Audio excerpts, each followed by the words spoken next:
Hello guys, welcome back to CSEET Business Communication. I hope all of you are doing very well. I hope आप लोग सब safe हो, आपके around सब लोग safe हैं and you're studying, enjoying and doing everything else, but you are studying. Okay so आज का हमारा बेसिकली टारगेट है कि मैं बता देती हूँ पहले से, फिर तुम लोग थोड़ा सा कुर्सी की पेटियां बांध लेंगे एंड थोड़ा सा साइकोलॉजिकली हम उस चीज़ को लेके प्रिपेयर हो जाएंगे. What we are going to do today is we are going to finish off with this chapter. ज़्यादा नहीं बचा है. ईमेल के एडवांटेजेस, डिसएडवांटेजेस एंड इंट्रानेट का एक कॉन्सेप्ट बचा है, तो वो हम फटाफट इसको रैप कर लेंगे. कि उतना बड़ा चैप्टर नहीं था, इसीलिए 2 लेक्चर्स में this is somewhat done. And उसके बाद we'll move on to business terminologies. There we'll finish off with RNS series. तो उसके बाद TUVWXYZ ही बचेगा, जिसमें ज़्यादा टर्म्स नहीं है. टी में ही मैक्सिमम टर्म्स हैं. But before we move on to today's target and before we complete and strive hard for completing today's target, जो कि हमारा परंपरा प्रतिष्ठा अनुशासन है कि भैया हम जो भी पिछले क्लास में पढ़ के जाते हैं वो हमें रिवाइज करना पड़ता है, तो हम इसको रिवाइज करेंगे. ज़्यादा कुछ रिवाइज करने के लिए है नहीं, so will quickly revise it and then move on to the main today's content. Okay, so we start with e-correspondence. Correspondence was to correspondence का मतलब था to communicate in writing. E-correspondence जब हम communicate करते हैं in writing using an electronic medium, तो वो e-correspondence बन जाता है. वर्ल्ड वाइड वेब, वेब का कॉन्सेप्ट पढ़ा, ब्राउजर का कॉन्सेप्ट पढ़ा और इंटरनेट का कॉन्सेप्ट पढ़ा था हमने. Internet is a network of networks. A यहाँ बैठा है और ए का दिल कहीं और है, but they can freely exchange information because of internet. Web and internet do not mean the same. Web and internet do not mean the same. Web is a part of internet. Web is something, web uses internet, web carries over internet, web carries on internet. तो internet बाप है, web बेटा है. Web browser जो कि Google Chrome, opera mini, ये सब आपके वेब ब्राउजर्स है. वेब ब्राउज़र में कौन सी चीज़ें आती, कौन से बटन्स आते हैं. There was a back and forward button, tab था, एड्रेस बार है, रीसेंट हिस्ट्री है, रिफ्रेश है, स्टॉप है, होम बटन है एंड सर्च है. What is internet was explain to you. E correspondence मतलब ईमेल करस्पॉन्डेंस या फिर इलेक्ट्रॉनिक करस्पॉन्डेंस. ईमेल का कॉन्सेप्ट क्या था. ईमेल का कॉन्सेप्ट ये है कि अगर आपके पास ईमेल आईडी और सामने वाले के पास आपका ईमेल आईडी है, तो आप मैसेजेस, टेक्स्ट, इमेजेस, डॉक्यूमेंट्स ये सब अटैच करके उनको भेज सकते हैं at the click of a button. And उसके बाद हिस्ट्री ऑफ ईमेल था. मैसाचुसेट्स इंस्टीट्यूट ऑफ टेक्नोलॉजी था जिन्होंने फर्स्ट डिवाइस किया था मेल बॉक्स. उसके बाद टॉमलिंसन जी थे जिनको फादर ऑफ ईमेल भी बोला जाता है. ये 2 चीज़ें हिस्ट्री में इंपॉर्टेंट थी, बाकी सब मैंने बोला था कि history is not that important. Features of email क्या थे. इलेक्ट्रॉनिक है, कॉस्ट इफेक्टिव है, packages, interface, attachment, spam, signature, search, cloud storage and changes at work place. उसके बाद फीचर्स ऑफ ईमेल अकाउंट थे कि वहाँ पे सेंट मेल का ऑप्शन है, ड्राफ्ट का है, स्पैम का है एंड ट्रैश का ऑप्शन रहता है. ईमेल अकाउंट में these were features of email account. then उसके बाद it has following options. it has option to compose the email, contacts, to field जहाँ पे रेसिपेंट का एड्रेस आता है, सब्जेक्ट जहाँ आपको पूरा बताना पड़ता है कि किस बारे में ईमेल है, टेक्स्ट एरिया जहाँ आप मुद्दे की बात करते हैं, then you send the message and group contacts आप अपने अकॉर्डिंग ऑर्गेनाइज कर सकते हैं. इतना सा ही हमने कल पढ़ा था. अभी we'll grasp the speed, will quickly finish off with the chapter today. I hope we complete our target. मुझे बहुत अच्छा लगेगा एंड आप लोग को भी एक सेंस ऑफ अकम्पलिशमेंट आएगा अगर हमने कंप्लीट कर लिया तो. Okay, electronic mail system. Again email का optimising personal email use. Optimise करना मतलब to the best of its capability use करना. आप लिख सकते हो वहाँ पे. ऑप्टिमाइज मत करना मतलब to the best of its capability किसी चीज़ को यूज़ करना. जब आप किसी चीज़ को बेस्ट ऑफ इट्स कैपेबिलिटी के लिए यूज़ करते हो तो उसको हम बोलते हैं ऑप्टिमाइज करना. जैसे आप अपना टाइम, लोग बोलते हैं ना, make optimum utilization of your time, use your time in the most optimum manner, use your resources in the most optimum manner. मतलब उसको बहुत स्मार्टली बेस्ट तरीके से यूज़ करना.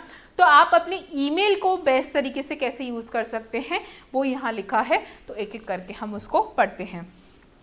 The standards of professionalism dictate that postal correspondence से stay proper grammar, correct spelling, tone, courtesy, structure, content etcetera.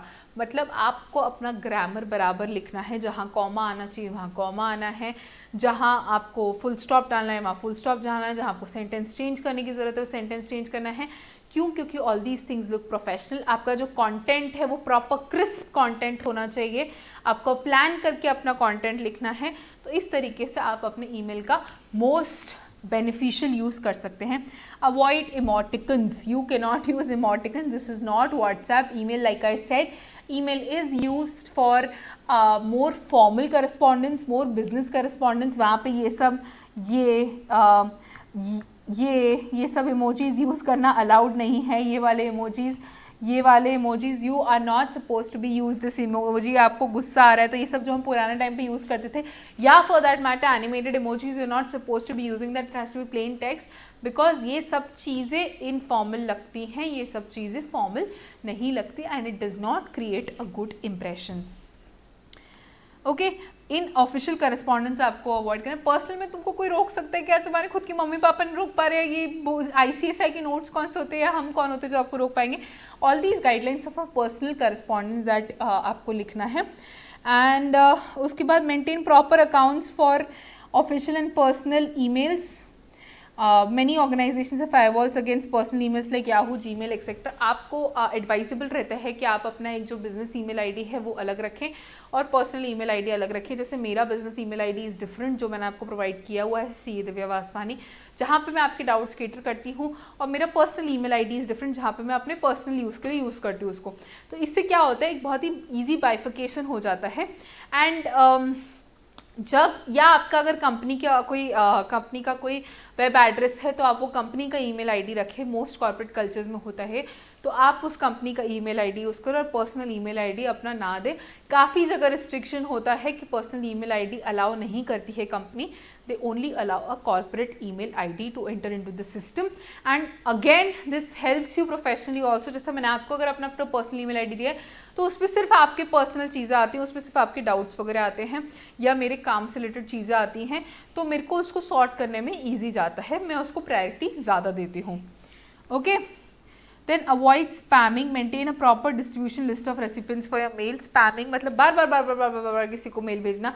जैसे अगर आपने मुझसे डाउट पूछा, आपको ठीक है, I have told you that you will get a reply with in a day और सो. मोस्ट प्रोबेबली अगर कोई पर्टिकुलर इशू ना हो तो आप बार बार मुझे मेल कर रहे हैं हर 2 मिनट में, ma'am please reply, ma'am please reply, ma'am please reply, ma'am please reply.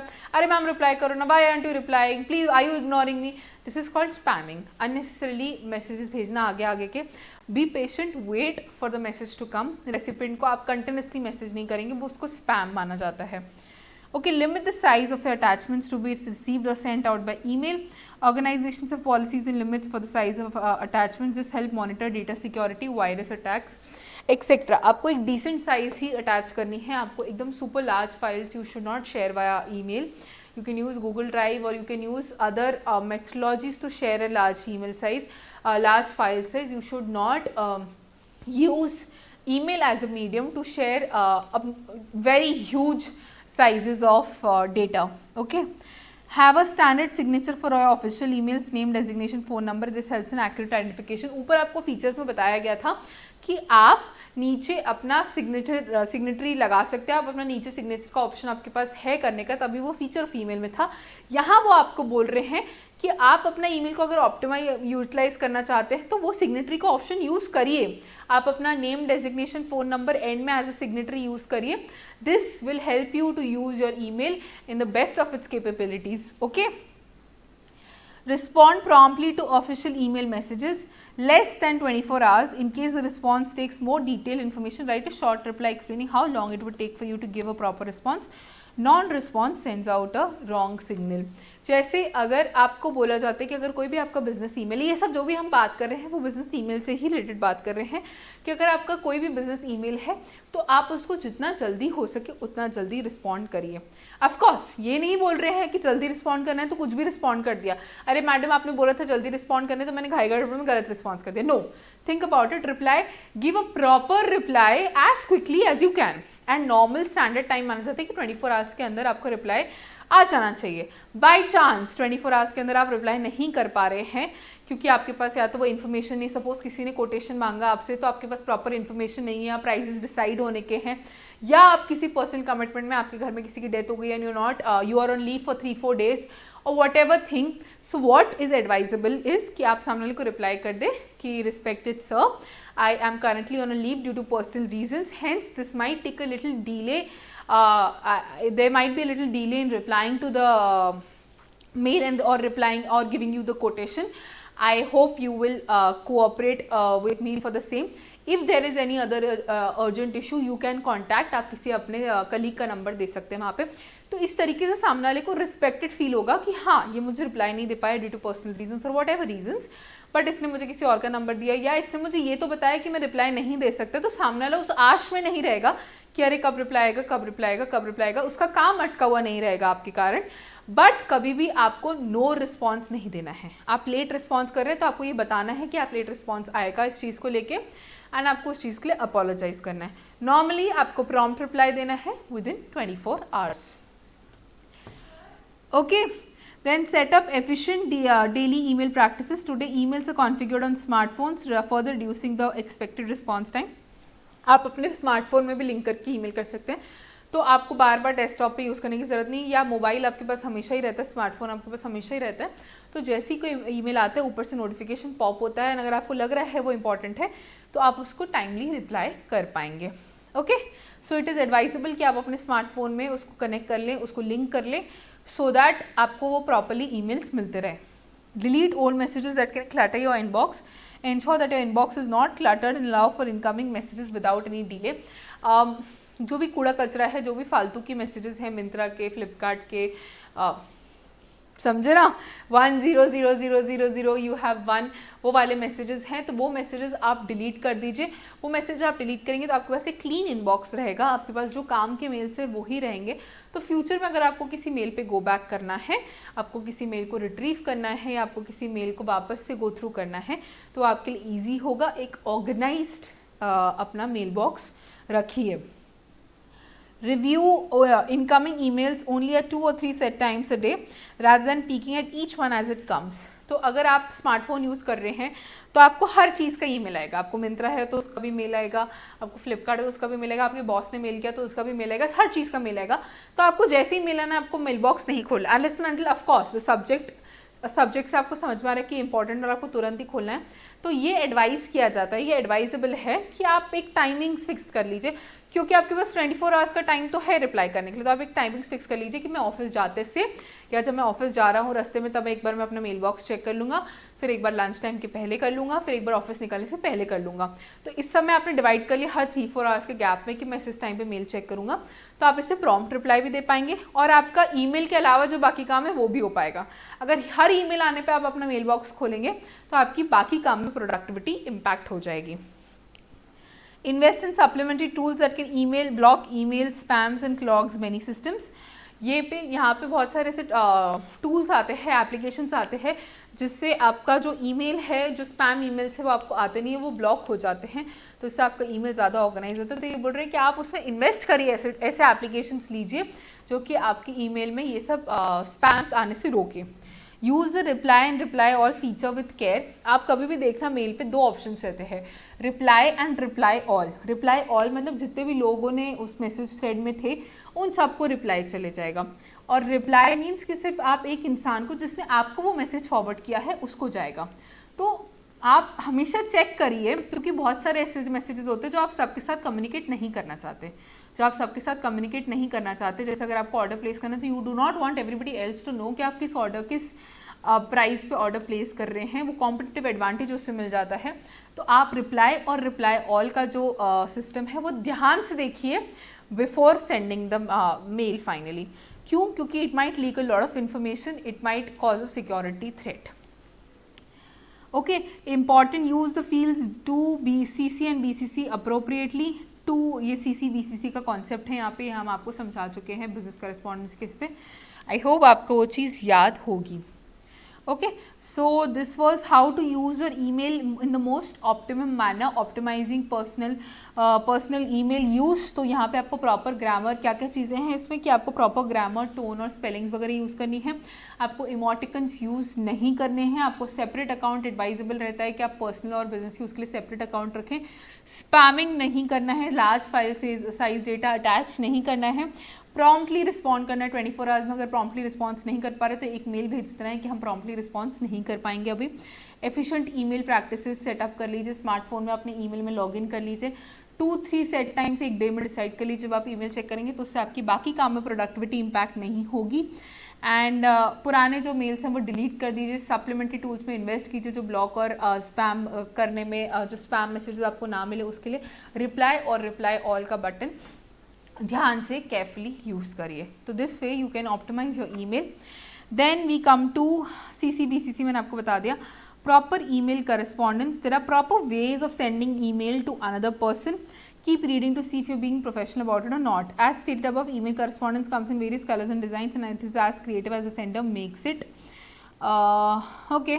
Email decade ago was definitely one the same, मतलब आपको बोल रहे हैं कि 1 सेकेंड, प्रॉपर ईमेल करस्पॉन्डेंस करना है, आपको प्रॉपर तरीके से रिप्लाई करना है, आपको प्रॉपर तरीके से रिप्लाई करना है किसी भी मेल का। आपको रिस्पेक्टफुल रहना है मेल में, आपको कर्टियस रहना है मेल में, आपको प्रोफेशनल रहना है मेल में।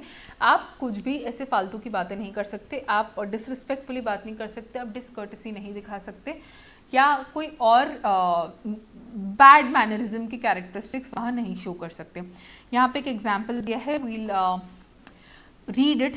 You just paid for software over the internet. मैं आपको स्टोरी बताती हूँ इसमें कि आपको सॉफ्टवेयर चाहिए था एक, उसमें आपको, मैंने पढ़ी हुई स्टोरी, तो एक स्टोरी है, आप नहीं भी पढ़ेंगे, आपसे समझ लिए तो क्या है। आपने एक सॉफ्टवेयर खरीदा, आपको एक सॉफ्टवेयर खरीदा तो आपने उसके लिए ऑनलाइन पे किया, उन्होंने आपको बोला कि हम ये सॉफ्टवेयर आपको 1 हफ्ते में डिलीवर करवा देंगे। ओके, 1 हफ्ता हो जाता है, आपको सॉफ्टवेयर नहीं मिलता है, आप थोड़ा सा ऑब्वियसली स्ट्रेस्ड आउट हो जाते हैं क्योंकि आप पे कर चुके हैं उस चीज़ को। तो आप उनका जो वेबसाइट का टोल फ्री नंबर रहता है 1800 and all that, helpline number रहता है, उस पर कॉल करते हैं, तो आपका मैसेज फॉरवर्ड हो के आपका कोई रिस्पॉन्स नहीं होता। फिर आप अगेन थोड़े दिन बाद उनको ईमेल भेजते हैं कि हेलो, बहुत अच्छे से भेजते हैं कि I am not able to get the ऐसा वैसा, आपको कोई ईमेल का भी रिस्पॉन्स नहीं मिलता है। आप उनको इन्फॉर्मेशन देते हैं कि मुझे अभी तक आपका सॉफ्टवेयर डिलीवर नहीं हुआ है, the product has not been delivered to me. तो अगेन फिर आपको रिस्पॉन्स नहीं होता, फिर आपका दिमाग बहुत सटे आ जाता है, बहुत पागल हो जाता है, बहुत गुस्से में आ जाते हैं। तो आप उनको क्या मेल भेजते हैं? Third email will be, you are not so polite this time, I will never do any business with you again, you are deaf to my phone calls and email and insult my intelligence, I demand my money back, you are a thief and should not be in business, I will get to the bottom of this, but surely this is a letter you can write, but do you think you should write it? Of course ये आप लिख सकते हैं क्योंकि आप गुस्से में, आपको जस्टिफाइड भी लिखना, बट ये आपको लिखना चाहिए क्या? क्यों? क्योंकि ऐसा लिखने से कोई प्रॉब्लम सॉल्व होगी नहीं, आपको प्रोडक्ट तो मिल नहीं रहा, ना ही आपके ऐसा कुछ मेल लिखने से कुछ होगा। So you are not advisable कि इर्रिस्पेक्टिव आप कितने गुस्से में हो, कितना भी कुछ भी प्रॉब्लम में हो, कितना भी फ्रस्ट्रेटेड हो, आपको ये लैंग्वेज यूज़ नहीं करनी है, आपको इस डिसरिस्पेक्टफुली तरीके से कभी भी मेल ड्राफ्ट नहीं करना है। अब इसी का एक ऑल्टरनेटिव दिया हुआ है कि आप ये मेल लिखने की जगह आप ऐसा मेल लिख सकते हैं, gentleman, I am writing this email as an addition to my other 2, I have not, मतलब पुराने 2 मेल सेम रहेंगे, जो आपने पुराने 2 मेल्स ऊपर किए थे कि मुझे प्रोडक्ट नहीं मिला वो सेम है। थर्ड मेल में आपको पुराने केस में गुस्सा आ गया था, इस केस में आप गुस्से में ही हो, बट आप मेल कैसे लिख रहे हो? I have not received the item I paid for. It should have arrived 2 weeks ago. I am concerned that it may have got lost in transit or perhaps was overlooked with many deliveries. You are responsible for it at a warehouse. I have also tried to contact you by phone twice, but there was difficulty and my calls never got through.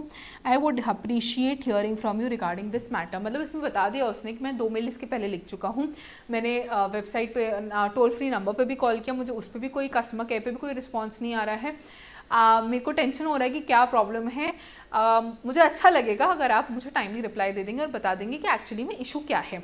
तो उसने बहुत respectfully, बहुत अच्छे तरीके से अपनी बात put forward की।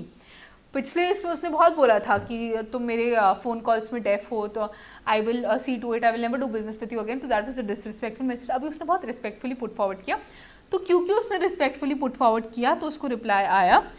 A reply from the company finally comes and says, we apologize for not being able to get back to you about your purchase. Our servers were hacked into and we just got back online.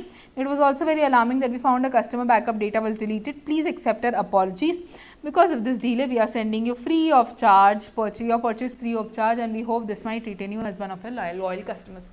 तो आपने अच्छे से लिखा, उन्होंने आपका mail appreciate किया, उन्होंने properly read किया, एज फ्रस्ट्रेटिंग उनको और भी बहुत सारे फ्रस्ट्रेटिंग मेल्स आए होंगे, बट आपका मेल क्योंकि इतना रिस्पेक्टफुली लिखा था, क्योंकि इतना पोलाइट वे में आपने अपना कंसर्न रेज किया था, तो उन्होंने आपको रिप्लाई किया और ये बोला कि हम आपको आपका ये प्रोडक्ट फ्री में दे देंगे, हमारे साथ ये इशू हो गया था, हमारा सर्वर हैक हो गया था, तो अभी हम आपको अपना प्रोडक्ट फ्री में दे देंगे एंड वी होप कि आपका रिलेशन मेंटेन है। तो इस एग्जाम्पल से वो सिर्फ आपको ये बताना चाह रहे हैं कि आप जब डिसरिस्पेक्टफुली मेल लिखते हैं तो इसमें आपका ज़रूर गुस्से हैं आप, तो आपको राइट है लिखने का, बट उससे आपका कोई काम सॉल्व नहीं होगा।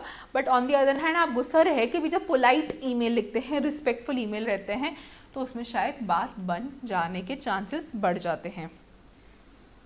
Okay, The desire to what we feel must be overcome with the desire to be courteous in profession, which we all know in our hearts is a better way to communicate. मतलब आप गुस्सा है, बिल्कुल justified है आपका mail लिखना, but आपको उसको ओवरकम करना है और एक प्रोफेशनल और कर्टियस मेल लिखना है। ओके, यहाँ पे अगेन CCBCC का एग्जाम्पल दिया हुआ है। CCBCC बहुत बार आ गया है, तो आपको अगेन समझ गया होगा कि it is important. So I hope आपने ध्यान दिया होगा उस क्लास में, मैंने आपको बोला भी था कि CCBCC is important. Okay, next is email etiquette. मतलब मैनर्स, कौन से तरीके से आपको मेल लिखना चाहिए, क्या मैनर्स आपको फॉलो करनी चाहिए मेल लिखते समय। तो अगेन वही सब चीज़ें रहेगी कॉमन सेंस वाली, but again we'll quickly go through it. Mind your manners, think of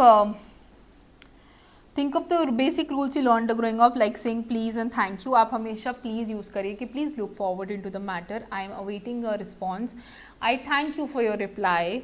ये सब बेसिक टर्म्स आपको, मैनर्स जो आपको बचपन से सिखाए गए हैं, वो आपको यूज़ करना है प्रोफेशनल मेल्स में भी। Address people you don't know as mister, miss और doctor. Address someone by first name only if they imply it's okay with them to do so. मैंने आपको बिजनेस करस्पॉन्डेंस में बताया था जब हम सैल्यूटेशन पढ़ रहे थे डियर सर डियर मैडम में, कि हम कभी भी किसी को फर्स्ट नेम से, जैसे दिव्या, आप नहीं यूज़ करते अनलेस एंड अनटिल आप और मैं फेमिलियर हैं, अनलेस एंड अनटिल आपको पता है कि मैं ओके रहूँगी उस चीज़ से कि अगर आप मुझे दिव्या एड्रेस करें। अगर हम प्रोफेशनली एड्रेस कर रहे हैं तो हम डियर सर डियर मैडम या dear mister Vaswani, dear miss Vaswani use करते हैं। हम फर्स्ट नेम से किसी को एड्रेस नहीं करते हैं अनलेस एंड अनटिल हम श्योर हैं कि सामने वाले को उस चीज़ का कोई बुरा नहीं लगेगा। Watch your tone, accent or inflection expressive of a mood or emotion. It is very difficult to express tone in writing, but you make sure that you should come across as respectful, friendly and approachable. आपकी जो tone है, जैसे हमने ऊपर पढ़ा था कि you are deaf to my ears, you are deaf to my phone calls and I will make sure that I reach to the bottom of this, I will never do business with you again. तो इससे आपको tone समझ में आ रही है कि सामने वाला क्या कहना चाह रहा है। You have to be friendly approachable, जैसे नेक्स्ट इसमें उसने लिखा था कि I look forward to hearing from you and ऐसा वैसा, तो उससे आपको ऐसी टोन रिस्पेक्टफुल लगती है, फ्रेंडली लगती है और अप्रोचेबल लगती है। बी कंसाइज, मुद्दे की बात पे आओ या सीधी बात, नो बकवास। आप मेरे को भी आप ये बात बताओ कि बिजनेस करेस्पॉन्डेंस में बी कंसाइज का कौन सा पॉइंट था। Come on guys, quickly quickly quickly, ये याद आना चाहिए, याद हमें। बी कंसाइज का एक वर्ड यूज हुआ था बिजनेस करेस्पॉन्डेंस में, बताओ मुझे, जल्दी बताओ। आंसर आना चाहिए, नहीं आना चाहिए तो फिर भैया तुम बंद कर दो, तुम मत पढ़ो। ब्रेविटी ब्रेविटी ब्रेविटी, सीधी बात नो बकवास। बी कंसाइज मतलब सीधी बात नो बकवास। Get to the point of your email as quickly as possible, don't leave out important details. आपको सीधी बात, मुद्दे की बात पे आना है, बट इसका ये मतलब नहीं कि आपको बोला है कि आप थोड़े शब्दों में बात बोल दो तो आप इंपॉर्टेंट चीज़ें छोड़ दो। आपको सारी इंपॉर्टेंट चीज़ें इंक्लूड करके कम से कम शब्दों में अपनी बात आगे रखनी है। Okay, be professional. This means stay away from abbreviations and don't use emoticons, those little smiley faces. Don't use a suggestive email address for business communication. Abbreviations use नहीं करना है। Abbreviations क्या होता है? TTYL, BRB, ये सब use नहीं करना है। GTG, TTYL, talk to you later, BRB, be right back, ये जो भी तुम्हारे मिलेनियल वाले स्लैंग्स है, टर्म्स हैं, ये सब आप प्रोफेशनली यूज़ नहीं करते। व्हाट्सअप वगैरह ये सब आप यूज़ नहीं करते। You have to be very professional. आपको एब्रीविएशन और स्लैंग्स यूज़ करना अलाउड नहीं। इमोजीज मैंने आपको बोला क्या यूज़ करना अलाउड नहीं है। Suggestive email address for business communication क्या होता है? सजेस्टिव ईमेल एड्रेस मतलब प्रोफेशनल ईमेल एड्रेस होना चाहिए। सजेस्टिव मतलब कि वो कोई चीज़ पर्सनल आपको एट्रीब्यूट बता रहे हैं, जैसे अंकित सिंह 1999@gmail.com। इससे क्या समझ में आ रहा है कि वो 1999 में बॉर्न हुआ था, या फिर अंकित सिंह 2109 मतलब समझ में आ रहा है उसका बर्थडे 21 सितंबर को था। तो आपको सजेस्ट नहीं करना। या नॉटी, वो जो भी मैंने आपको बताया था, हॉट हिमांशु या स्वीट हिमांशी या जो भी बताया था ग्रेट गौरव, ये सब ईमेल एड्रेस आपको यूज़ नहीं करने हैं। प्रोफेशनल लिखने के लिए आपको एब्रीविएशंस यूज़ नहीं करना है। इमोजीज यूज़ नहीं करना है, इमोटिकन्स यूज़ नहीं करना है, और ईमेल आईडी आपकी प्रोफेशनल होनी चाहिए। Use correct spelling and proper grammar. Auto correct आप ऑन कर लीजिए। ऑटो करेक्ट आई नो यहाँ पे भी होते हैं, but most of the time अगर आप स्पेलिंग को श्योर नहीं है तो आप डिक्शनरी में देख लीजिए या गूगल कर लीजिए स्पेलिंग को, प्रॉपर स्पेलिंग यूज़ करिए। ये जो माँ की जगह माँ यूज़ करते हैं, यू ये सब यूज़ करते हैं, सब करना अलाउड नहीं है। ये सब आप यार मैं तो एडवाइस करूँगी कि पर्सनल लाइफ में भी मत यूज़ किया करो, बट प्रोफेशनल लाइफ में तो एडवाइस नहीं, it's a strict no to use such terms. Wait to fill the 2 email address. इसमें बता रहे कि जब हम ईमेल एड्रेस लिखते हैं तो कभी कभी ऐसा होता है कि आपको ऐसा एडवाइस किया जाता है कि आप जो भी रेसिपिएंट का एड्रेस है, जैसे अगर आप मुझे मेल भेज रहे हैं तो आप मुझे आखिरी में मेल भेजिए। क्यों? उससे क्या होगा कि गलती से अगर सेंड बटन प्रेस हो गया, आप अटैच करने जा रहे थे, कोई फाइल अटैच करने जा रहे थे या कुछ और लिखना था आपको, बट गलती से सेंड बटन प्रेस हो गया तो ईमेल चला जाएगा। बट अगर आपने रेसिपिएंट का एड्रेस पहले से नहीं लिखा हुआ रहेगा तो ईमेल सेंड नहीं होगा ऑब्वियसली, क्योंकि कोई एड्रेस ही नहीं है, तो आपको रिव्यू करने का टाइम मिल जाएगा और गलती से मेल सेंड नहीं हो जाएगा किसी को। ओके, सो आपको ये एडवाइस किया जाता है कि आप पहले पूरा मेल लिख लीजिए, अपने अटैचमेंट्स कर लीजिए, मेल से गो थ्रू कर लीजिए, एक बार क्रॉस चेक कर लीजिए, उसके बाद रेसिपिएंट का एड्रेस डालिए, फिर आप सेंड बटन प्रेस करिए, तो इससे गलती होने के चांसेस कम हो जाते हैं। ओके, ईमेल एटिकेट्स क्या थे? You have to mind your manners, do not address somebody as from there first name, watch your tone, be concise, be professional, use correct spellings and grammar. Receiver का address आप last में डालें and receiver का address last में डालें and that's it.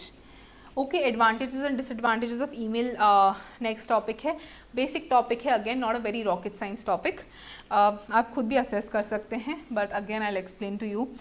Advantages of using email, managing email is easy of course, very easy, क्योंकि आप कभी भी आंसर कर सकते, कभी भी फॉरवर्ड कर सकते, खोल के आपको तुरंत हाथ में ईमेल मिल रहा है, फटाफट सेंड हो जाता है। Email is fast because obviously you can send it at the click of a button. Email is inexpensive, हमने ऊपर बात की थी कि कॉस्ट बहुत कम होता है, today specially internet cost are very low and hence email cost also very low. Email is easy to filter, the subject line on email makes it easy to prioritize messages. Subject जो आपको लिखते हो कि email किस बारे में है, उसके कारण आप समझ सकते हो कि जैसे मैंने आपको बताया था कि अगर आपने लिखा है कि डाउट बिजनेस कम्युनिकेशन, तो अगर मुझे वो मेल आए तो मैं तुरंत उसको खोलूंगी, बट अगर आपने सिर्फ हाय हेलो लिखा हुआ है सब्जेक्ट में तो मैं उसको इग्नोर करती हूँ, क्योंकि मुझे समझ जाएगा कि टाइम पास मैसेज है और मैं जो अभी काम कर रही हूँ मैं पहले वो खत्म कर लूँगी। ओके, तो मुझे प्रायोरिटाइज करने में हेल्प करता है सब्जेक्ट के through. Okay, transmission is secure and reliable, the level of security transmission email message is very high. अगर आपने देखा होगा अगर कोई दूसरा आपकी ईमेल अकाउंट में लॉगिन करने की कोशिश करते हैं, आप कभी आपके फ़ोन में ईमेल लॉग्ड है और अगर आप कोई नए पीसी से अपने ईमेल लॉग कर रहे हैं तो आप ईमेल अकाउंट एक्सेस कर रहे हैं तो आपको मेल आता है कि your email account was accessed through this version of desktop PC. अगर दिस इज़ नॉट यू तो प्लीज़ रिपोर्ट टू अस। ऐसे करके बहुत सारे सिक्योरिटी फीचर्स हैं एंड डे बाय डे ये सिक्योरिटी फीचर्स बढ़ ही रहे हैं। तो ये सब थे एडवांटेजेस ईमेल के। ईमेल के एडवांटेजेस क्या हैं? ईमेल के एडवांटेजेस हैं managing email is very easy, email is very fast, email का कॉस्ट बहुत कम है, फिल्टर करने के लिए इजी है और ट्रांसमिशन रिलायबल है, सिक्योरिटी है। मतलब ईमेल क्या क्या एडवांटेजेस हैं? Managing email is easy, email is quick, email is cost effective, email is easy to filter and transmission is secure and reliable. However, there are certain disadvantages of using email as well. Disadvantages क्या है? Time consuming. When an email takes less time than it takes to print a letter and mail it off with ease with which an email is sent, it implies that an average person may do more correspondence electronically than if he would all correspondence done by postal mail. Sometimes a message is better communicated with the telephone or directly. Organizing and reading through emails can also be time consuming. Time consuming से वो लोग ये नहीं कहना चाह रहे जो ऊपर उन्होंने बताया था इट वॉज फास्ट. फास्ट मतलब ईमेल भेजना फास्ट ज़रूर है बट उसके पीछे जो टाइम लगते हैं कि आपको सॉर्ट करना पड़ रहा है कि ये जंक मेल है, इसको डिलीट करना पड़ रहा है, अनवांटेड आप मेल्स डिलीट करते हैं या आप बार बार आके मेल खोलते हैं या फिर ओके या फिर क्या बोल रही थी मैं, या फिर अगर कोई ऐसी चीज़ है जो आप डायरेक्टली फ़ोन पे बोल सकते हैं या वाया मैसेज बोल सकते हैं, वो आप ईमेल पे कर रहे हैं, तो ये सब अननेसेसरी की चीज़ें बहुत ज़्यादा टाइम ले लेती हैं और आपके बाकी काफ़ी सारे काम छूट जाते हैं, आपके बाकी सारे कामों के लिए आपको कम टाइम मिलता है, तो इस वजह से टाइम कंज्यूमिंग बोल रहे हैं। बट एक बात मेरी समझो कि कितना भी आप इनको टाइम कंज्यूमिंग बोलो ईमेल को, this is an unavoidable thing, हर कोई यूज़ कर रहा है। ये डिसएडवांटेजेस सिर्फ नाम के डिसएडवांटेजेस है, except for this security feature, apart from this सब के सब नाम के डिसएडवांटेजेस हैं। ओके, सिक्योरिटी तो आपको टाइम कंज्यूमिंग यहाँ पे आप बाजू में लिख लो, लिखने का क्या है कि time not in terms of sending the mail but the work that happens behind, जो भी सॉर्टिंग द मेल है, ऑर्गेनाइजिंग द मेल है, या फिर अननेसेसरी करस्पॉन्डेंस जो हो रहे हैं ईमेल के थ्रू, वो टाइम कंज्यूमिंग है। ईमेल भेजने में टाइम नहीं लगता, तो इसको मिस रिप्रेजेंट नहीं करना, ये आपको पढ़ के शायद डाउटफुल जाए, बट अगर आप साइड में लिख दोगे तो आपके लिए ईजी हो जाएगा। Okay, security information can be easily shared and distributed within a business through email. It does not matter if the email is sent accidentally or directly deliberately. अगर आपने किसी को गलती से ईमेल भेज दिया या फिर आपका ईमेल एड्रेस किसी को बन या हैकिंग हो गई ईमेल में, तो आपका बहुत सारा इन्फॉर्मेशन एट स्टेक रहेगा, आपको बहुत सारा सिक्योरिटी बहुत लेवल तक इम्पैक्ट हो जाएगी। अभी एक रिसेंट वेब शो था सोशल डिलेमा करके, social dilemma, I will write it down for you.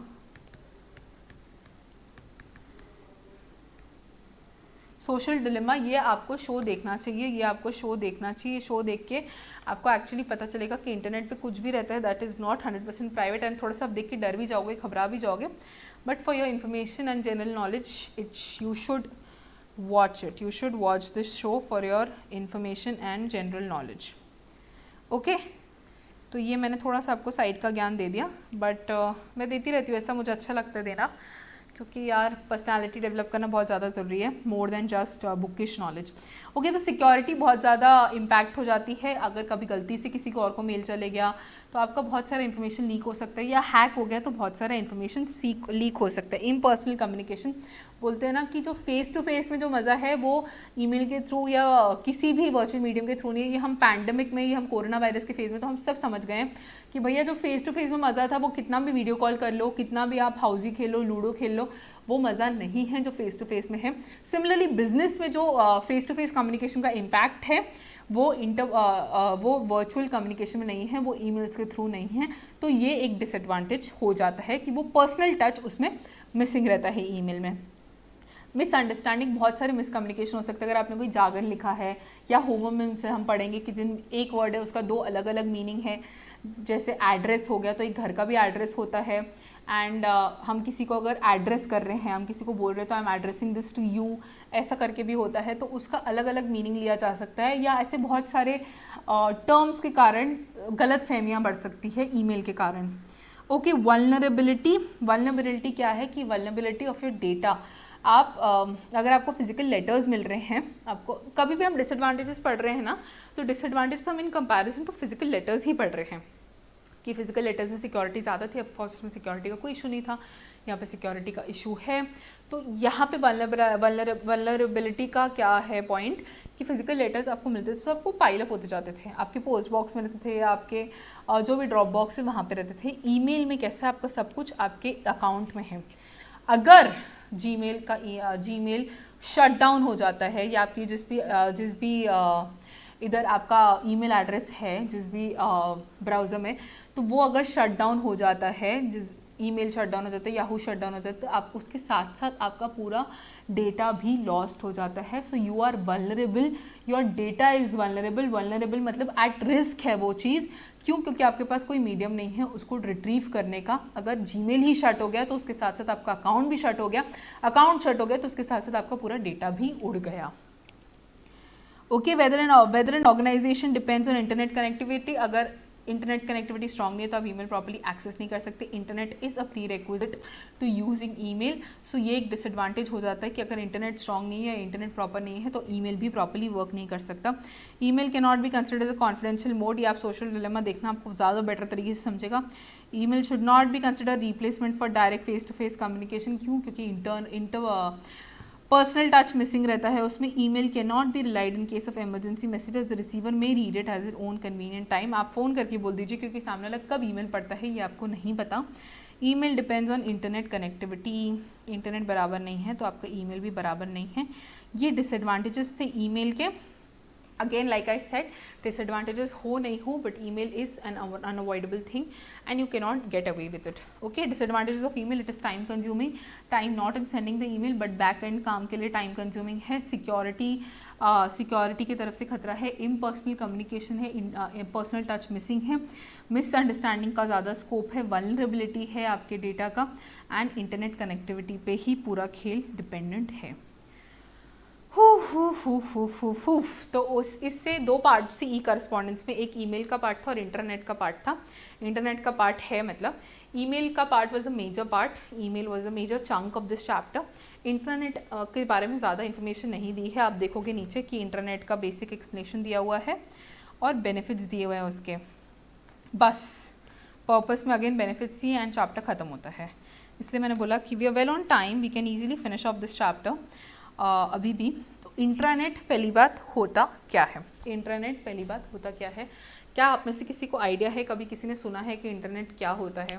Intranet, intranet not internet, internet is different, intranet is different. Intranet क्या आप लोगों ने किसी को सुना है, किसी को कुछ आइडिया है इंट्रानेट के बारे में? You should have an idea, you should have an idea, it is a basic thing.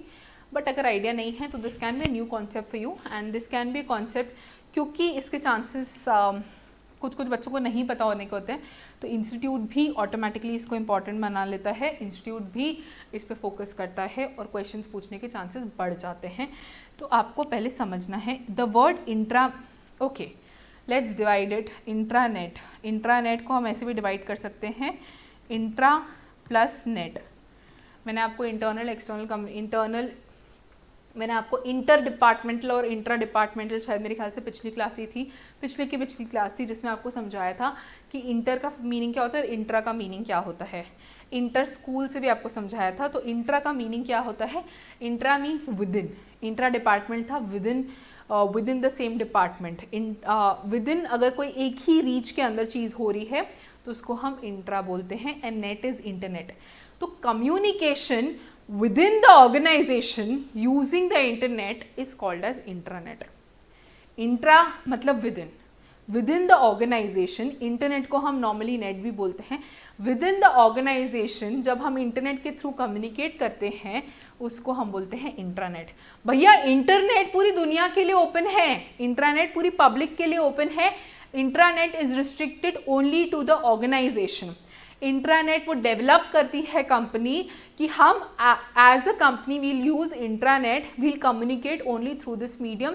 इससे सिक्योरिटी बढ़ जाती है। जो डिसएडवांटेज था इंटरनेट का ऊपर कि सिक्योरिटी इज एट स्टेक, वो उसका डिसएडवांटेज यहाँ कम हो जाता है। इंटरनेट में आप within the same organization communicate कर रहे हैं using internet. The word intra means within or internal. It is like the internet except that it contains information specific to the particular organization. Intra meaning ही बोलता है कि within the organization, hence it contains information only about that organization. External people who are not on the network cannot access the intranet. इससे security के chances, मतलब security strong हो जाती है। The intranet is the most effective of all types of electronic communication. A company internet helps to keep employees at least with various happenings with the company, and it can be used to communicate within the company by posting various newsletters, articles, company trading documents. इन लोग का अपना एक email भी होता है, इन लोग का अपना एक चैट पोर्टल भी होता है कि अगर आपको चैट करना है, आपको कोई मैसेज भेजना है तो आप उसी इंटरनेट के अंदर मैसेज भेज सकते हैं। या अगर आपको कोई इवेंट के बारे में पोस्ट करना है या कोई न्यूज़ है जो आपको पोस्ट करनी है तो आप इस इंटरनेट के थ्रू पोस्ट कर सकते हैं। ये within the organization communication है। इंट्रानेट में सिर्फ समझने के लिए यही है कि भैया इंटरनेट एट पब्लिक था, एट लार्ज था, सबको अवेलेबल था। इंट्रानेट जो ऑर्गेनाइजेशन के लोग हैं, जो उस ऑर्गेनाइजेशन की नेटवर्क का पार्ट है, जो उस इंट्रानेट नेटवर्क का पार्ट है, उन्हीं को अवेलेबल रहेगा।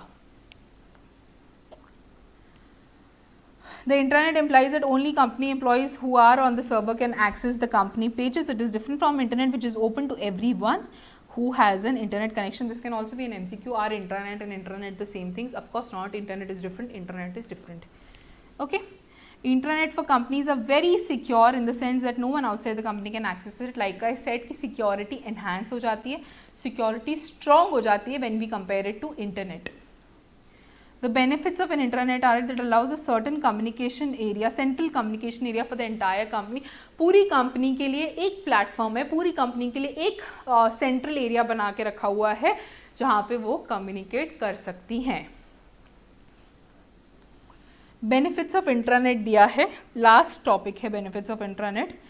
तो बेनिफिट्स ऑफ इंट्रानेट क्या है, एक एक करके देखते हैं.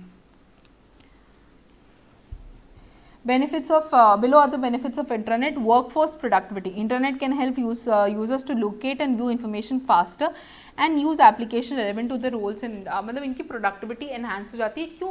क्योंकि सारी इन्फॉर्मेशन इंटरनेट पे अवेलेबल है, सारे रिसोर्सेज इंटरनेट पे अवेलेबल हैं. वो क्विकली उनको रिसोर्स को लेके अपनी स्टडी करके अपनी प्रोडक्टिविटी एनहांस कर सकते हैं.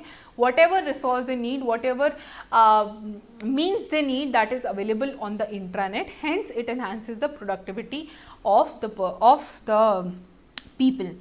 Time. Intranet allows organization to distribute information to employees on an as and needed basis. Employees may link to relevant information at their convenience rather than being distracted indiscriminately by electronic mail. Mail में क्या हो रहा था, मिंत्रा का भी mail आ रहा था, फ्लिपकार्ट का भी मेल आ रहा था, आपको उसका भी नोटिफिकेशन आ रहा था, आप डिस्ट्रैक्ट हो रहे थे और कभी कभी आप उसको चेक भी कर रहे थे. इससे अननेसेसरी आपका टाइम वेस्ट हो रहा था. जो डिसएडवांटेज था टाइम कंज्यूमिंग, जो मैंने आपको बताया था कि ये मेल भेजने का टाइम नहीं है, ये बैक एंड चीज़ों का टाइम है, तो ये चीज़ वो यहाँ सेव हो जाती है. क्यों? क्योंकि इंटरनेट आपको as and when you need the information के बेसिस पे सर्व करता है. अगर आपको अभी इन्फॉर्मेशन की नीड है तो आपको अभी इन्फॉर्मेशन मिलेगी, आपको बार बार रिविजिट करना नहीं पड़ेगा और आपका टाइम वेस्ट नहीं होगा, आप डिस्ट्रैक्ट नहीं होंगे. Communication. Intranet can serve as a powerful tool for communication within an organization vertically as well as horizontally. From the communication standpoint, Intranet are useful to communicate strategic initiatives that have a global reach throughout the organization. By providing the information on the internet, staff has the opportunity to keep up to date with the strategic focus of the organization. Communication enhance हो जाता है, communication Swift हो जाता है. मैंने आपको बताया chat का ऑप्शन है, आपको अगर कोई मैसेज पोस्ट करना है उसका ऑप्शन, अगर आपको कोई सर्कुलर पोस्ट करना है उसका ऑप्शन है, कोई पॉलिसी पोस्ट करनी है उसका ऑप्शन है. And within the organization, I mean कि सिर्फ नागपुर ब्रांच में वो इंक्लूडेड नहीं है. ऑर्गेनाइजेशन मतलब अगर रिलायंस इंडस्ट्रीज लिमिटेड है तो रिलायंस इंडस्ट्री लिमिटेड पूरे ग्लोबली जहाँ लोकेटेड है उसमें जितने लोग हैं वो उस इंटरनेट के कनेक्शन में अलाउड है. by within the organization, I don't mean a particular branch, I mean the company as a whole. within the company as a whole जो लोग नेटवर्क पे है उनको अलाउड है. तो अगर कोई भी पॉलिसी है तो everybody is in loop. You can easily communicate with the people of your own department, you can easily communicate with your seniors, your heads. And communication बहुत ज़्यादा स्विफ्ट हो गया है. इंटरपर्सनल कम्युनिकेशन भी कर सकते हैं कि हाँ okay, I am blessed with a baby boy, I am blessed with a baby girl, congratulate, I have been promoted. ये सारी चीज़ें भी आप कम्युनिकेट कर सकते हैं, तो एक बॉन्ड भी बढ़ता है. Web publishing, it allows cumbersome corporate knowledge to be maintained and easily accessed throughout the company using hyperlink web technologies, include employee manuals, benefits document, company policies, business standards, news feeds and even training portals. So training से related information हो गई, या कोई business policy हुई है, या कोई और जो आपको लिंक अटैच करनी है वो लिंक आप अटैच कर सकते हैं वहाँ पे, तो वो सबको अवेलेबल हो जाएगी. Business operations and management, Intranet is also being used as a platform for developing and deploying applications to support business operations and decisions across the internet worked enterprise. अगर किसी हेल्थ केयर में किसी hospital का internet है, वो किसी hospital का internet है, तो आपको पता है कि हॉस्पिटल में 24/7 अवेलेबिलिटी होना ज़रूरी है. शिफ्ट्स में लोग काम करते हैं, तो internet will help to know कि टाइम लॉक करने में कि हाँ okay this time is for this person, या अगर कोई नहीं मेक कर पा रहा है तो वो वहाँ मैसेज डाल दे, या कुछ भी एक प्रॉपर ऑपरेशनल फ्लो करने में वो चीज़ हेल्प होती है. इन्वेंट्री रिलेटेड इन्फॉर्मेशन आ जाएगी, oh we don't have the medical supplies, oh this doctor is not available, we have to find a replacement. बहुत सारे ऑपरेशंस बहुत स्मूथ हो जाते हैं because of intranet.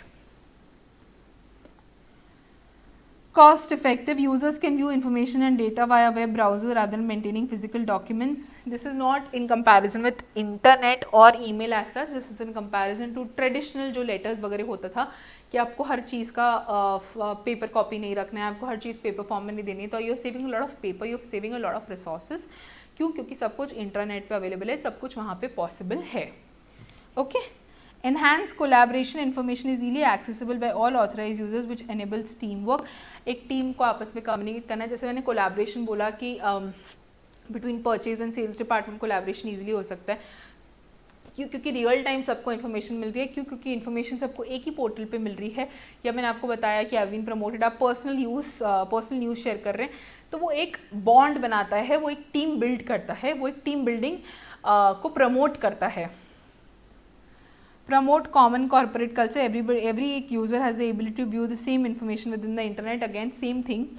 Immediate updates when dealing with public in any capacities, laws, specification, parameters can change, intranet makes it possible to provide your audience with live changes so they are up to date, which can limit a company's liability।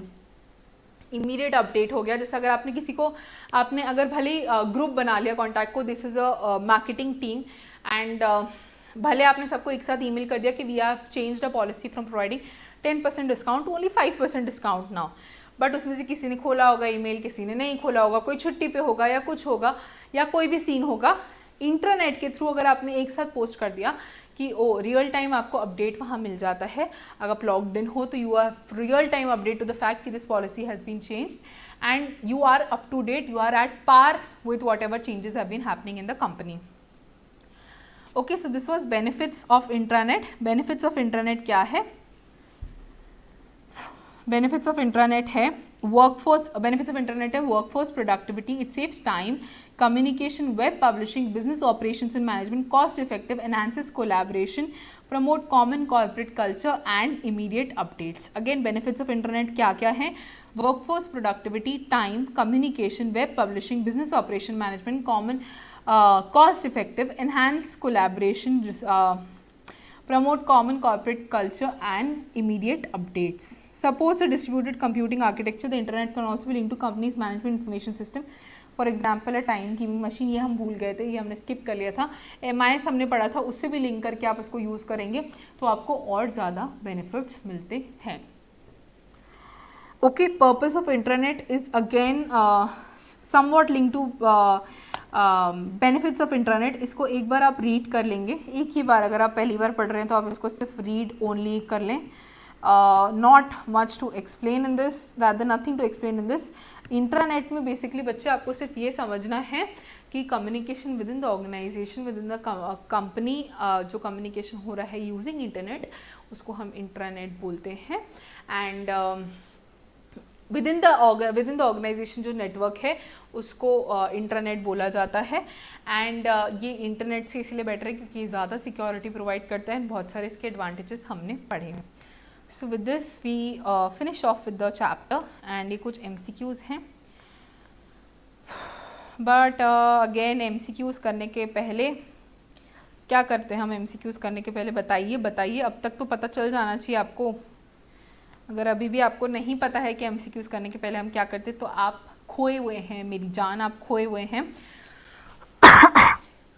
Okay, so again whenever we finish off any chapter, हम कभी भी कोई class and करते हैं, topic and करते हैं, तो we always revise the entire chapter once again briefly, हम इसको रिवाइज करते हैं। सो परंपरा, प्रतिष्ठा, अनुशासन को निभाते हुए हम इसको क्विकली विद इन 5 minutes और सो रिवाइज कर लेते हैं, less than 5 minutes I think. So lesson 7 concept of e correspondence. Correspondence means communication in writing. E correspondence मतलब जब भी इलेक्ट्रॉनिक मीडिया यूज़ करके करस्पॉन्डेंस हो रहा है तो उसको ई करस्पॉन्डेंस बोलते हैं। वेब ब्राउज़र और इंटरनेट पढ़ा। Internet is a network of networks. A का दिल यहाँ, ए यहाँ है और ए का दिल वहाँ है, तो easily information can be exchange, easily बातें एक्सचेंज हो सकती है over the internet. Web HTTP का प्रोटोकॉल है। Web is a smaller concept, internet is a larger concept, internet is the daddy, web is the बच्चा। And browser, Chrome, Microsoft Opera Mini are the browsers। Web browser में कौन से button है? We have back and forward button, we have refresh button, we have tab, we have address bar, we have recent history, we have stop, we have home, we have search. उसके बाद internet हमने पढ़ लिया क्या होता है। E correspondence means communication through electronic media. Email अगर आपके पास है तो आप दूसरी ईमेल आईडी पे मैसेज भेज सकते हैं। हिस्ट्री में से 2 ही चीज़ें इंपॉर्टेंट थी कि मैसेच्यूसेट्स इंस्टीट्यूट ऑफ टेक्नोलॉजी ने डिवाइस किया था मेल बॉक्स, एंड उसके बाद टॉमलिंसन थे जिनको फादर ऑफ ईमेल भी बोलते हैं, जिन्होंने @ का कॉन्सेप्ट इन्वेंट किया था जो आज भी यूज़ होता है। फीचर्स ऑफ ईमेल क्या है? फीचर्स ऑफ ईमेल है कि इलेक्ट्रॉनिक है, कॉस्ट इफेक्टिव है, पैकेजेस है, इंटरफेस है, अटैचमेंट्स है, स्पैम का ऑप्शन है, signature, search, cloud storage, changes at the workplace. फिर ईमेल अकाउंट का फीचर क्या है कि उसमें सेंट मेल का ऑप्शन है, ड्राफ्ट का ऑप्शन है, स्पैम का ऑप्शन है, ट्रैश का ऑप्शन है।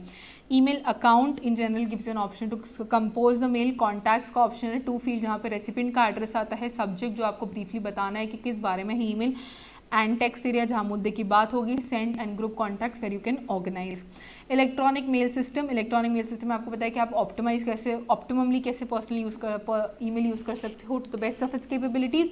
आपको प्रॉपर ग्रामर यूज़ करना है, स्पेलिंग्स बराबर यूज़ करना है, आपको इमोटिकन्स यूज़ नहीं करना है, सेपरेट अकाउंट रखना है for personal and for business email, spamming नहीं करना है, अटैचमेंट का साइज रिस्ट्रिक्टेड होना चाहिए, सिग्नेचर एंड में रख देना चाहिए आपको, एंड प्रॉम्प्टली रिप्लाई करना है 24 आवर्स के अंदर। अगर 24 आवर्स के अंदर रिप्लाई नहीं कर रहे तो आपको मेल भेज के बताना है कि लेट हो जाएगा, और लेट का रीज़न ये है। डेली ईमेल आप प्रैक्टिस सब सेटअप कर लीजिए, अपने फ़ोन में सेटअप कर लीजिए, कुछ लिमिटेड टाइम सेट कर लीजिए कि आप दिन में 2 या 3 बार ही ईमेल चेक करेंगे।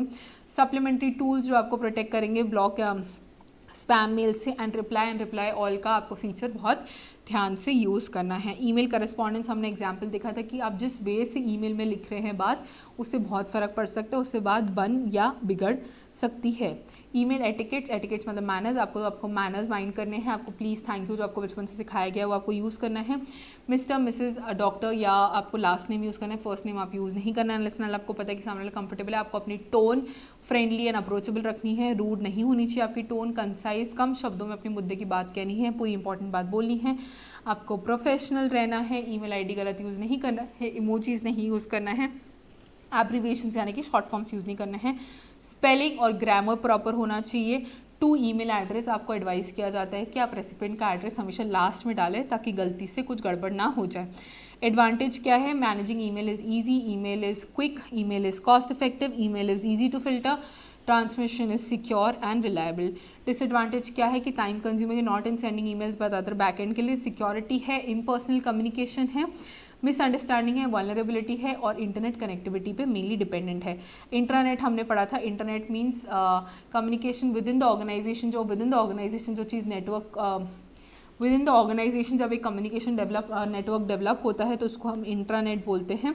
इंटरनेट के एडवांटेजेस थे workforce productivity, time, communication, web publishing, business operations and management, cost effective, enhance collaboration, promote common corporate culture, immediate updates, and supports a distributed computing architecture. Okay, so with this we end with the chapter, and quickly हम MCQs कर लेते हैं.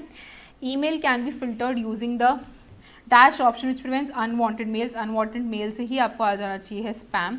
The dash option helps in email, helps us to retrieve old email communication. Search से आप पुराने options देख सकते हैं. Through email companies are offering dash service to its employees that help them to use tools like Google Drive and Dropbox. Google Drive, Dropbox storage के thing बताता है, तो वो cloud storage है. And identify with statement is not a feature of professional email. Correspondence to email should use proper grammar, तो वो करना चाहिए. It is suggested to use emoticons. No, it is not suggested to use emoticons. Hence, this is the answer. Conversion of data into code is called as encryption. जब हम किसी data को एक private code में करते हैं convert तो उसको एनक्रिप्शन बोलते हैं. The specialized user technical language is called as jargon. ये हमको ऊपर भी है लैंग्वेज रिलेटेड चैप्टर्स में. Which of the following protocol is used? HTTP, hypertext transfer protocol. Which of the following is a system of interlinked hypertext documents accessed via the internet? Interlinked hypertext documents से आपको समझ जाना चाहिए कि answer है world wide web. Interlinked hypertext documents से आपको समझ जाना चाहिए कि आंसर है world wide web. Which of the following is a web browser? Google Chrome, Internet Explorer and Firefox. ये सारे वेब ब्राउजर हैं. It allows cumbersome corporate knowledge to be maintained and easily accessed throughout the company using hypermedia and web technologies. Web publishing अभी हमने internet के इसमें पढ़ा. Okay, with this we are done with intranet, and इसके साथ हमारा पूरा जो टेक्निकल वाला पार्ट था 5, 6, 7 ये भी ख़त्म हो गया है। 8 भी जैसा आपको पता है कि हम we are nearing to the end of 8th chapter also business terminologies. इसके बाद हमारे सारे लैंग्वेज ओरिएंटेड चैप्टर्स चालू हो जाएंगे, तो इस पे आपको ग्रिप बनाना बहुत ज़्यादा ज़रूरी है। Now without wasting any further time we'll move on to business terminologies. Okay guys, so we'll be starting with business terminologies. Let's start. आ जाओ अपने बिजनेस टर्मिनोलॉजीज के पेजेस पे। हमने क्यू पे ख़त्म किया था, जैसा कि मैंने बताया इस बार हम आर और एस सीरीज़ करेंगे। एस थोड़ी सी लंबी है बट एक लंबी सीरीज़ तो हम हमेशा लेते ही हैं, तो nothing to cry about and we are well within time. कुछ एक्स्ट्रा इतना एक्सीडेड नहीं होगा टाइम, सो या okay. Recession, a condition of the economy of a country under which business is conducted at reduced level. It is also characterized by unemployment and falling prices. Basically जब economy की पूरी वाट लग जाती, पूरी band बज जाती है, एम्प्लॉयमेंट अनएम्प्लॉयमेंट में ज़्यादा बढ़ावत हो जाती है, लोगों को एम्प्लॉयमेंट नहीं मिल रहा होता है या धंधे कम हो जाते हैं ओवरऑल, तब उनको हम बोलते हैं कि economy is at a recession, economy is operating at a very low scale, economy is declining, that is called as recession. Reconciliation, expression of the difference between two figures which purport to express the sum, which purport to express the same quantity.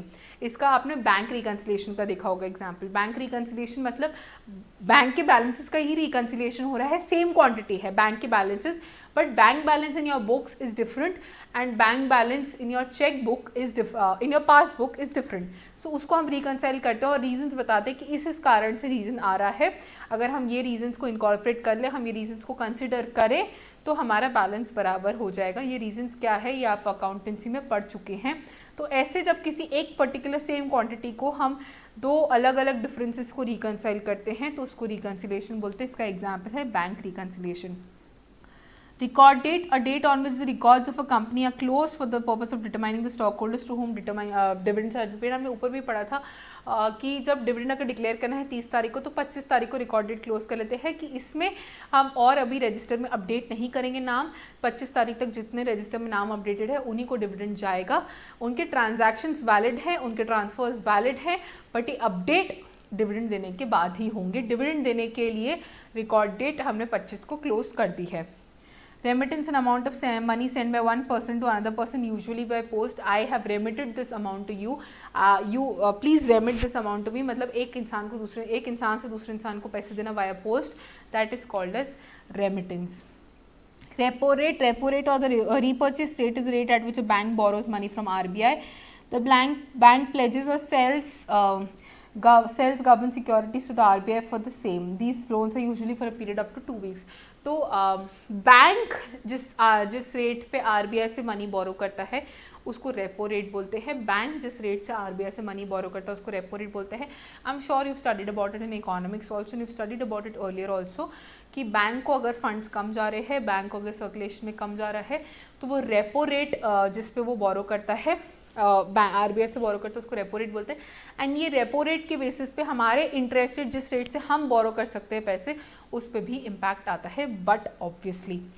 Then next is reserve, an amount set aside of profits or surpluses to meet contingency.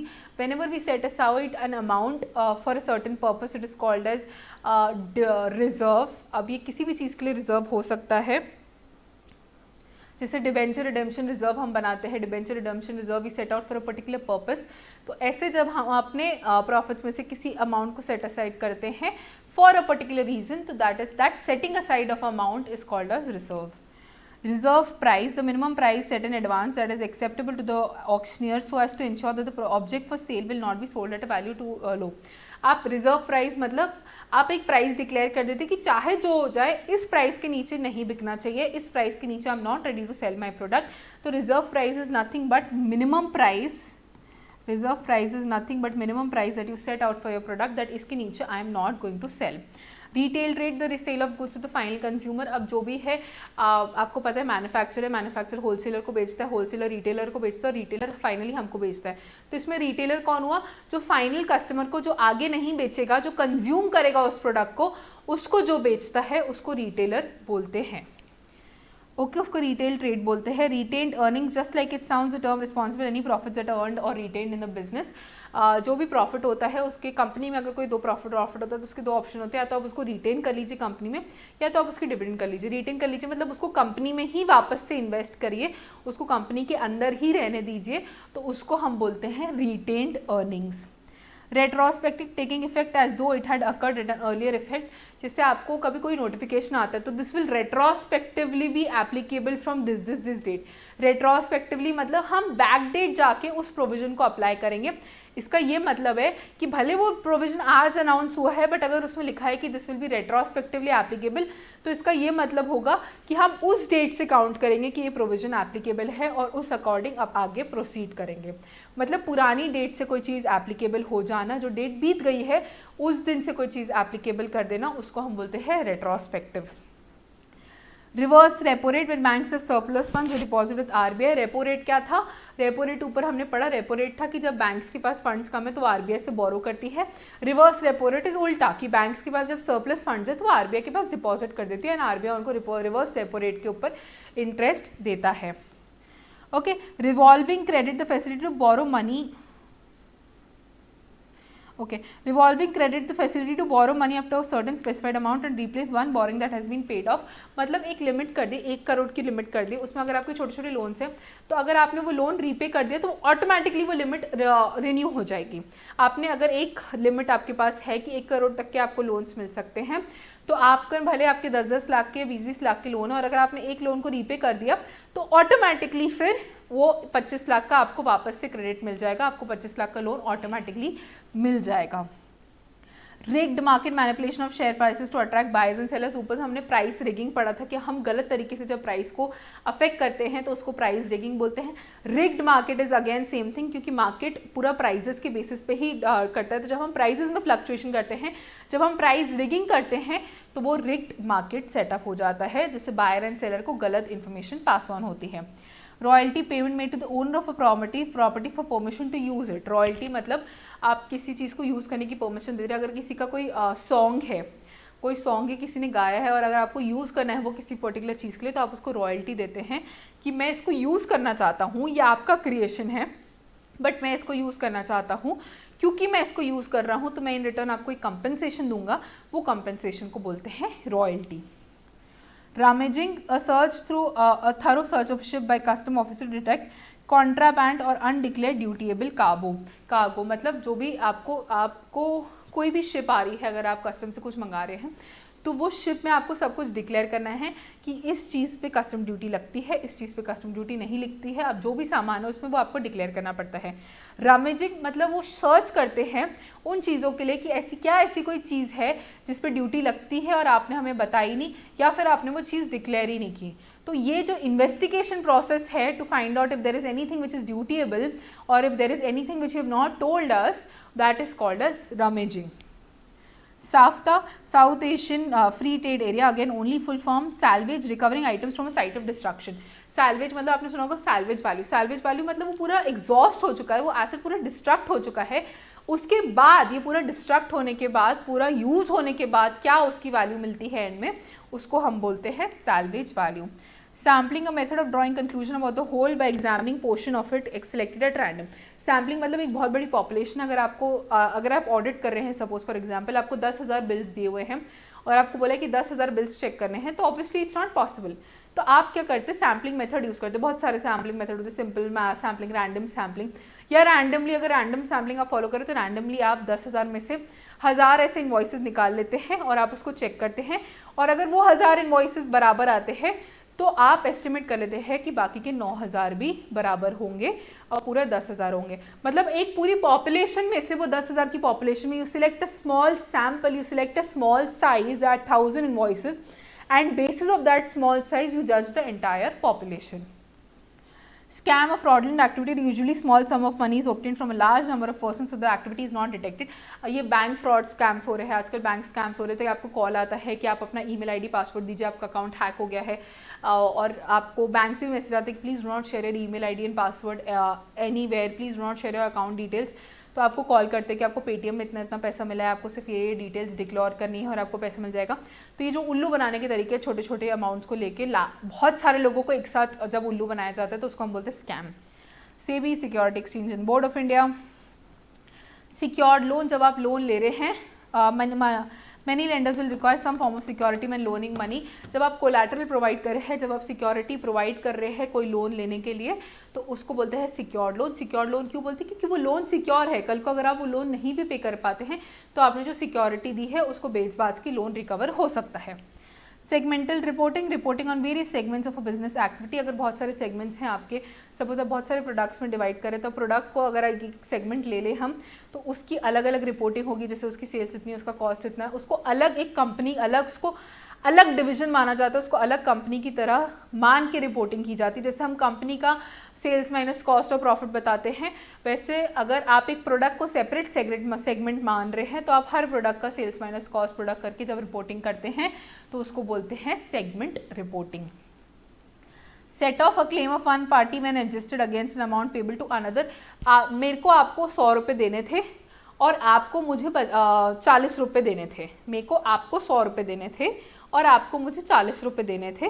तो हम बोलते हैं उसको set of कर लेते हैं कि यार तू मेरे को 40 रुपये मत दे, मेरे को तो तेरे को 100 रुपये देने ही थे, तो मैं तेरे 40 काट के तुझे बाकी के 60 दे देता हूँ।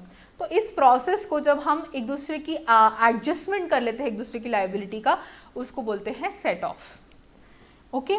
Settlement, it is script wise netting of traders by broker at the end of trading cycle. जब पूरी ट्रेडिंग साइकिल एंड होती है तब सेटलमेंट होता है कि कितना आपको पैसा देना है या देना है कि नहीं देना है, depending upon the prices, that is called as settlement.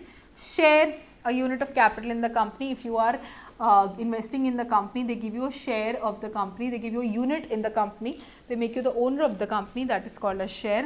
Share certificate, जब आप शेयर्स खरीदते हैं तब आपको एक शेयर सर्टिफिकेट इशू होता है, पेपर और फिजिकल फॉर्म में पहले इशू होता था, अब सब कुछ डीमटेरियलाइज्ड है। शेयर होल्डर, अगर आपने शेयर लिए हैं कंपनी के तो आप शेयर होल्डर बन जाते हैं।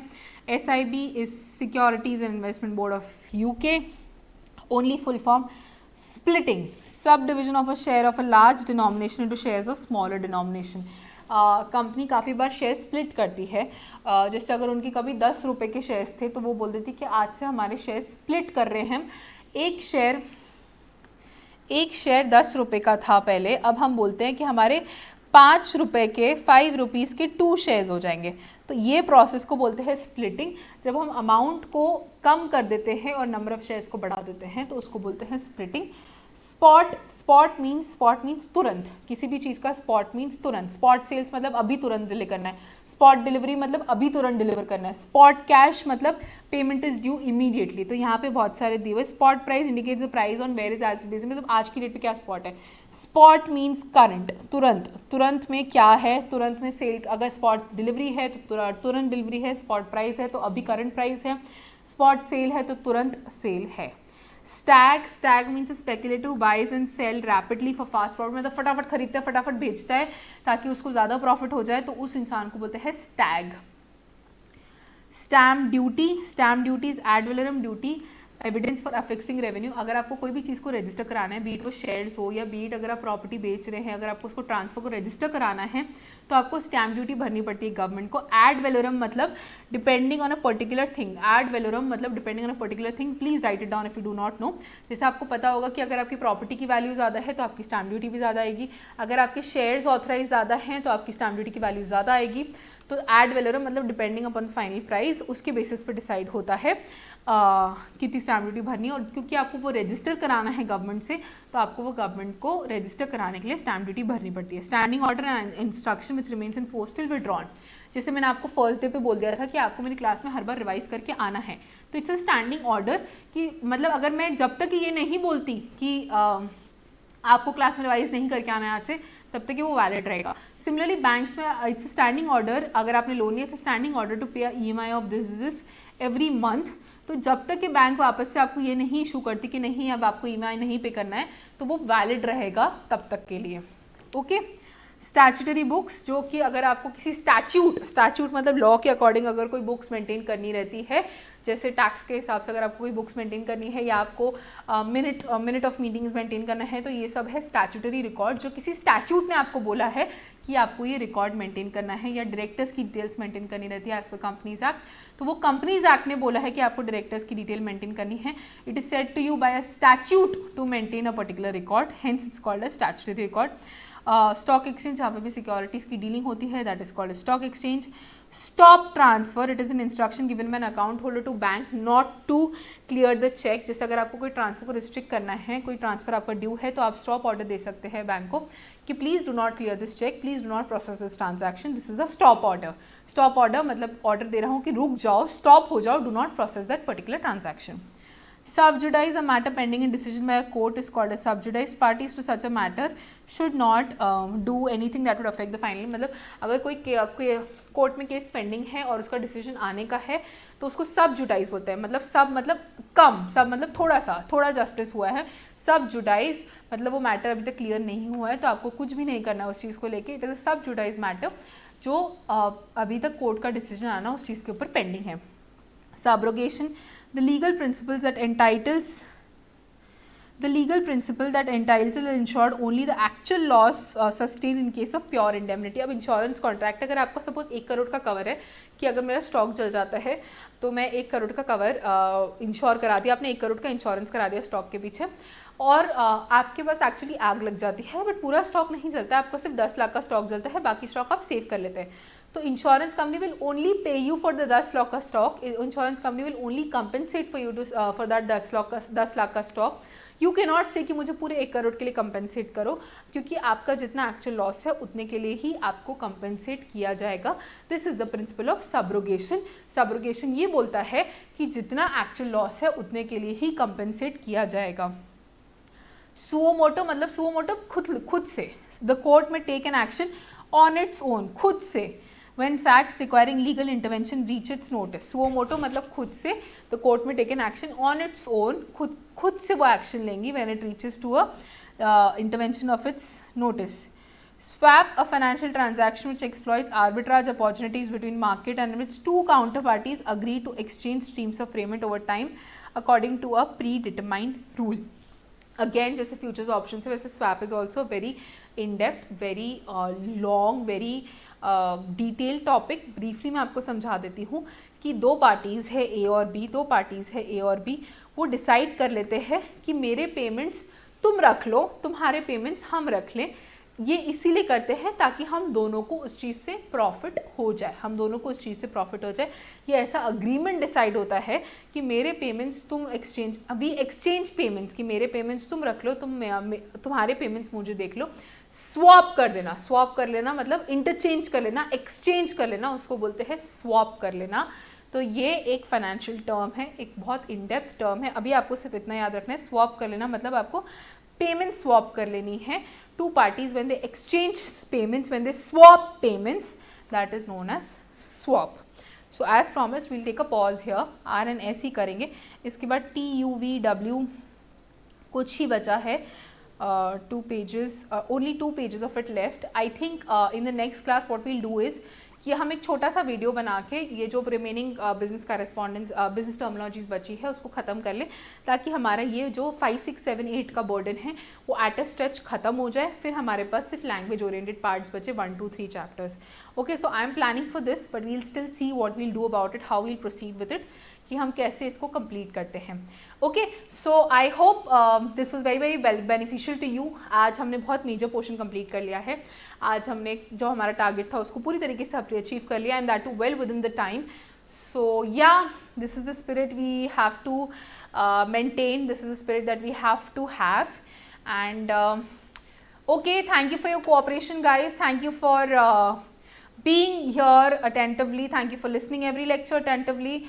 I'll see you guys in the next lecture with a brand new concept. Till then, you guys take care.